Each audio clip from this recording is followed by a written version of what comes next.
ನಾಯಕ ಸಮುದಾಯಗಳ ಒಕ್ಕೂಟದಿಂದ ಕೋಲಾರದಲ್ಲಿ ಬೃಹತ್ ಪ್ರತಿಭಟನಾ ರ್ಯಾಲಿ. ಎಸ್ಟಿ ಪಟ್ಟಿಗೆ ಕುರುಬರ ಸೇರ್ಪಡೆಗೆ ಖಂಡನೆ. ವಾಲ್ಮೀಕಿ ಭವನದ ಜಾಗದ ಅತಿಕ್ರಮಣ ವಾಪಸಾತಿಗೆ ಆಗ್ರಹ. ಕುರುಬರನ್ನ ಎಸ್ಟಿ ಪಟ್ಟಿಗೆ ಸೇರಿಸಲು ಮುಂದಾಗಿರುವ ರಾಜ್ಯ ಸರ್ಕಾರದ ನಿಲುವನ್ನು ಖಂಡಿಸಿ 15/10/2025 ಬುಧವಾರದಂದು ವಾಲ್ಮೀಕಿ ನಾಯಕ ಸಮುದಾಯಗಳ ಒಕ್ಕೂಟದಿಂದ ಬೃಹತ್ ರ್ಯಾಲಿ ನಡೆಸಿ ತಮ್ಮ ಬೇಡಿಕೆಗಳ ಈಡೇರಿಕೆಗಾಗಿ ಮನವಿ ಸಲ್ಲಿಸಲಾಯಿತು. ಈ ಸಮಯದಲ್ಲಿ ಪ್ರತಿಭಟನಾ ನಿರತರು ಡಿಸಿ ರವರು ಬರಲೇಬೇಕೆಂದು ಪಟ್ಟು ಹಿಡಿದರು. ನಂತರ ಪೊಲೀಸರ ಮಧ್ಯಪ್ರವೇಶದಿಂದ ಮನವೊಲಿಸುವಲ್ಲಿ ಯಶಸ್ವಿಯಾಗಿ ನಂತರ ಎಸಿ ಡಾಕ್ಟರ್ ಮೈತ್ರಿ ರವರು ಆಶ್ವಾಸನೆಯೊಂದಿಗೆ ಅವರಿಗೆ ಮನವಿ ಸಲ್ಲಿಸಲಾಯಿತು. ಚಳುವಳಿ ರಾಜಣ್ಣ ರಾಜ್ಯಾಧ್ಯಕ್ಷರು ವಾಲ್ಮೀಕಿ ಸ್ವಾಭಿಮಾನಿ ಸಂಘರವರು ಮಾತನಾಡಿ, ಈಗಾಗಲೇ 2 ಬಾರಿ ಕೇಂದ್ರ ಸರ್ಕಾರ ಕುರುಬ ಜನಾಂಗವನ್ನು ಎಸ್ಟಿ ಪಟ್ಟಿಗೆ ಸೇರಿಸಲು ಸಾಧ್ಯವಿಲ್ಲವೆಂದು ಪ್ರಸ್ತಾವನೆಯನ್ನ ನಿರಾಕರಿಸಿರುವಾಗ ಅಧಿಕಾರಿಗಳ ಮೇಲೆ ಒತ್ತಡ ತಂದು ಕುಲಶಾಸ್ತ್ರ ಅಧ್ಯಯನದ ಮೂಲಕ ಎಸ್ಸಿ ಪಟ್ಟಿಗೆ ಸೇರಿಸಲು ಕೇಂದ್ರಕ್ಕೆ ಮನವಿಯನ್ನ ಸಲ್ಲಿಸಿರುವುದು ಸರಿಯಲ್ಲ ಎಂದರು. ಇನ್ನಾದರೂ ಸರ್ಕಾರ ಪ್ರಸ್ತಾವನೆಯನ್ನ ಕೈಬಿಡುವ ಮೂಲಕ ರಾಜಧರ್ಮ ಪಾಲಿಸಿ ನಮಗೆ ನ್ಯಾಯ ಒದಗಿಸಬೇಕೆಂದರು. ಮುಖಂಡರಾದ ನರಸಿಂಹಯ್ಯ ಮಾತನಾಡಿ, ಕರ್ನಾಟಕ ರಾಜ್ಯದಲ್ಲಿ 15 ಮೀಸಲಾತಿ ಕ್ಷೇತ್ರಗಳು ಪರಿಶಿಷ್ಟ ಪಂಗಡಕ್ಕೆ ಸೇರಿದ್ದು, ಇದರಲ್ಲಿ ಕಾಂಗ್ರೆಸ್ ಪಕ್ಷಕ್ಕೆ 14 ಶಾಸಕರನ್ನ ನೀಡಿದ್ದಾರೆ ಎಂಬುದನ್ನು ಮುಖ್ಯಮಂತ್ರಿ ಸಿದ್ದರಾಮಯ್ಯ ಮರೆಯಬಾರದು. ಕುರುಬ ಸಮುದಾಯದವರನ್ನ ಪರಿಶಿಷ್ಟ ಪಂಗಡಕ್ಕೆ ಸೇರಿಸುವ ಸರ್ಕಾರದ ಪ್ರಯತ್ನವನ್ನು ಈ ಕೂಡಲೇ ಕೈಬಿಡಬೇಕು. ಒಂದು ವೇಳೆ ತಾವು ಕುರುಬ ಸಮುದಾಯವನ್ನ ಪರಿಶಿಷ್ಟ ಪಂಗಡಕ್ಕೆ ಸೇರಿಸುವ ಪ್ರಯತ್ನ ನಡೆಸಿದರೆ ರಾಜ್ಯಾದ್ಯಂತ ತೀವ್ರ ಸ್ವರೂಪದ ಹೋರಾಟವನ್ನ ಕೂಡ ಮಾಡಬೇಕಾಗುತ್ತದೆ ಎಂದು ಸರ್ಕಾರಕ್ಕೆ ಎಚ್ಚರಿಕೆ ನೀಡಿದರು.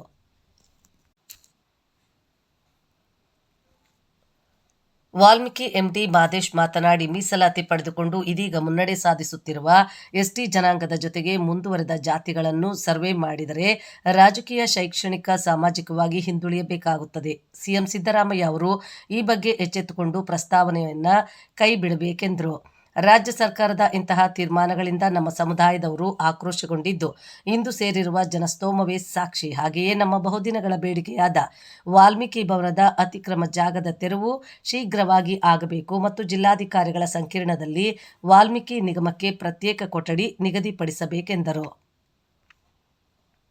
ವಾಲ್ಮೀಕಿ ಮುಖಂಡ ಆನಂದ್ ಮಾತನಾಡಿ, ಈಗಾಗಲೇ ಕುರುಬ ಸಮುದಾಯದವರು ಸರ್ಕಾರದ ಸಾಕಷ್ಟು ಸವಲತ್ತುಗಳನ್ನು ಪಡೆಯುತ್ತಿರುವ ಮತ್ತು ರಾಜ್ಯದ 4ನೇ ಬಲಿಷ್ಠ ಸಮುದಾಯವಾಗಿದ್ದು, ಅವರನ್ನ ಎಸ್ಟಿ ಪಟ್ಟಿಗೆ ಸೇರಿಸಿದಲ್ಲಿ ಬಹಳ ಹಿಂದುಳಿದಿರುವ ಸಮುದಾಯಗಳಿಗೆ, ಅದರಲ್ಲೂ ವಾಲ್ಮೀಕಿ ಸಮುದಾಯಕ್ಕೆ ಮರಣ ಶಾಸನವಾಗಲಿದೆ.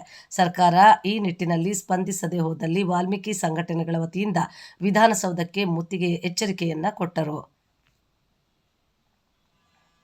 ರ್ಯಾಲಿ ಪ್ರವಾಸಿ ಮಂದಿರದ ಎಸ್ಎನ್ಆರ್ ವೃತ್ತದಲ್ಲಿ ಆರಂಭವಾಗಿ ಡಾಕ್ಟರ್ ಬಿಆರ್ ಅಂಬೇಡ್ಕರ್ ವೃತ್ತ, ಕೆಇಬಿ ರಸ್ತೆ, ಇಟಿಸಿಎಂ ವೃತ್ತದಲ್ಲಿ, ಎಂಜಿ ರಸ್ತೆ, ಕಾಲೇಜು ವೃತ್ತದ ಮೂಲಕ ಸಾಗಿ ನಗರದ ಸಿಗ್ನಲ್ ವೃತ್ತದಲ್ಲಿ ಮಾನವ ಸರಪಳಿ ನಿರ್ಮಿಸಿ ರಸ್ತೆ ತಡೆ ನಡೆಸಲಾಯಿತು. ಈ ಸಂದರ್ಭದಲ್ಲಿ ವಾಲ್ಮೀಕಿ ಸಮುದಾಯದ ಮುಖಂಡರಾದ ಕೆಜಿಡಿ ನಾಗರಾಜ್, ಶ್ಯಾಮ್ ನಾಯಕ್, ಕೊಡೋನಹಳ್ಳಿ ಆಂಜಿ, ನವೀನ್ ಒಡೆಯ, ಕೆಎಸ್ಆರ್ಟಿಸಿ ಮುನಿಯಪ್ಪ, ಅಮ್ಮೇರಹಳ್ಳಿ ಮುನಿಯಪ್ಪ, ಕೆಜಿಐಡಿ ನಾಯಕ್, ರಮೇಶ್, ಕೋದಂಡರಾಮಯ್ಯ, ರಾಜಪ್ಪ, ದಯಾಸಾಗರ್, ಶಿವಾನಂದ್, ತಿಮ್ಮಣ್ಣ, ಬೀದಿ ಬದಿ ವ್ಯಾಪಾರಿಗಳ ಸಂಘದ ಜಿಲ್ಲಾಧ್ಯಕ್ಷ ವಿ ಮಂಜುನಾಥ್, ವಾಲ್ಮೀಕಿ ಆನಂದ್, ಕೋದಂಡಪ್ಪ ಹಾಜರಿದ್ದರು.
ಯಾವುದೇ ಕಾರಣದಿಂದ ಬಲಿಷ್ಠ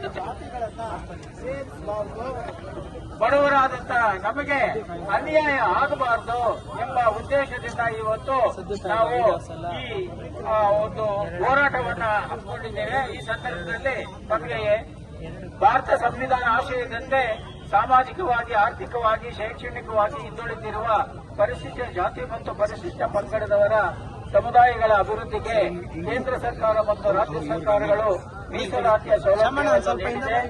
ಶೋಷಿತ ಮತ್ತು ಅತಿ ಬಡತನದ ಕಡುಬಡವರ ಏಳಿಗೆಗೆ ಈ ಸೌಲಭ್ಯಗಳು ಆಶಾಕಿರಣಗಳಾಗಿವೆ. 2011ರ ಜನಗಣತಿಯ ಪ್ರಕಾರ ಒಟ್ಟಾರೆ ಜನಸಂಖ್ಯೆಯಲ್ಲಿ 7% ಪರಿಶಿಷ್ಟ ಪಂಗಡದವರು ಈಗಲೂ 80% ಅತಿ ಶೋಷಿತರಾಗಿ ಸಾಮಾಜಿಕವಾಗಿ, ಆರ್ಥಿಕವಾಗಿ, ಶೈಕ್ಷಣಿಕವಾಗಿ ಹಿಂದುಳಿದಿದ್ದಾರೆ. ಅವರ ಬದುಕು ದುಸ್ತರವಾಗಿದೆ. ಮೀಸಲಾತಿಯ ಸೌಲಭ್ಯಗಳೂ ಸಾಲದೆ ವಂಚಿತರಾಗಿದ್ದಾರೆ. ಎಸ್ಟಿಯ ಮೀಸಲಾತಿ ಸೌಲಭ್ಯಗಳನ್ನು ಪ್ರಬಲ ಜಾತಿಗಳು ನಕಲಿ ಜಾತಿ ಪ್ರಮಾಣ ಪತ್ರಗಳನ್ನು ಸಲ್ಲಿಸುವುದರ ಮೂಲಕ ವಂಚಿಸುತ್ತಿದ್ದಾರೆ.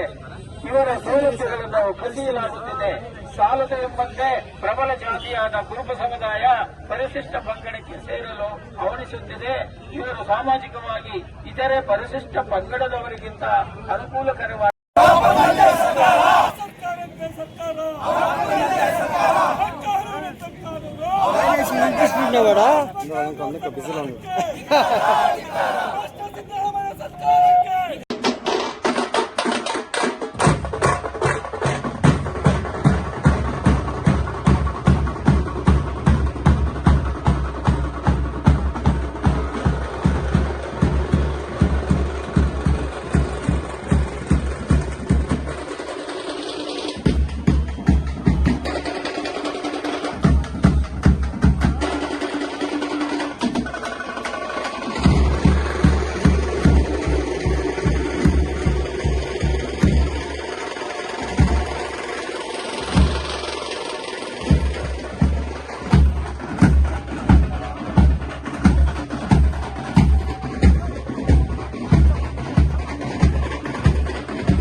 ಸಮುದಾಯಗಳು ಮಾತಾಡಿದ್ದಾವೆ. ಜನಪ್ರತಿನಿಧಿ ಬೇರೆ ಬೇರೆ ಪಕ್ಷದ ಜನಪ್ರತಿನಿಧಿಗಳು ಮಾತಾಡಿದ್ದಾವೆ. ವಿರೋಧ ಪಕ್ಷದ ಮಾತಾಡಿದ್ದಾವೆ. ಸಾಮಾಜಿಕ ಜಾಲತಾಣದಲ್ಲಿ ಮಾತಾಡಿದ್ದಾರೆ. ಮಾಧ್ಯಮಗಳು ಮಾತಾಡಿದ್ದಾರೆ. ವಿಚಾರವಂತರು ಮಾತಾಡಿದ್ದಾರೆ. ಚಿಂತಕರು ಮಾತಾಡಿದ್ದಾರೆ. ಬುದ್ಧಿವಂತರು ಮಾತಾಡಿದ್ದಾರೆ. ಆದರೂ ಸಹ ಸಿದ್ದರಾಮಯ್ಯರ ಪೂರ್ವಾಗ್ರಹ ಪೀಡಿತ ಸ್ವಜನ ಪಕ್ಷಪಾತದಿಂದ ಅವರು ಹೊರಗಡೆ ಬರ್ತಾ ಇಲ್ಲ. ಅವ್ರು ಹೇಳುವಂಥದ್ದು ಕುರುಬ ಸಮುದಾಯವನ್ನ ಸೆಂಟ್ರಲ್ಗೆ ನಾವು ಕಳಿಸ್ಕೊಡ್ತಾ ಇದ್ದೀವಿ.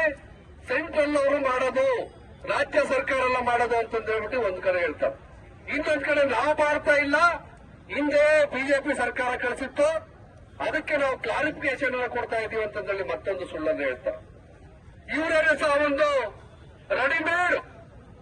ರೆಡಿಮೇಡ್ ಪ್ರತಿನಿಧಿಗಳನ್ನು ತಯಾರು ಮಾಡಿ ತನ್ನ ಹೈಕಮಾಂಡ್ ಪ್ರಾಬಲ್ಯವನ್ನ ಪರಿಶಿಷ್ಟ ಪಂಗಡದ ವಾಲ್ಮೀಕಿ ಸಮುದಾಯದ ಜನಪ್ರತಿನಿಧಿಗಳ ಮೇಲೆ ಹೈಕಮಾಂಡ್ ಪವರ್ ಅನ್ನ ತೋರಿಸಿ ಬಾಯನ್ನ ಮುಚ್ಚಿಸಿ ಅವ್ರು ಹೇಳುವಂಥದ್ದು ನಿಮ್ಮ ಪಾಲನ್ನ ಏನಾದರೂ ತಂದು ಪರಿಶಿಷ್ಟ ಪಂಗಡಕ್ಕೆ ಅಲೈನ್ಸ್ ಆದ್ರೆ ಅಥವಾ ಒಗ್ಗೂಡಿಸಿದ್ರೆ ನಮ್ದೇ ಚಕಾರಿಲ್ಲ ಅಂತಂತಾರೆ. ಸನ್ಮಾನ್ಯ ಸಿದ್ದರಾಮಯ್ಯರೇ, ಸಾಮಾಜಿಕ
ವಿಷಯ ಮಾಡ್ಕೊಂಡು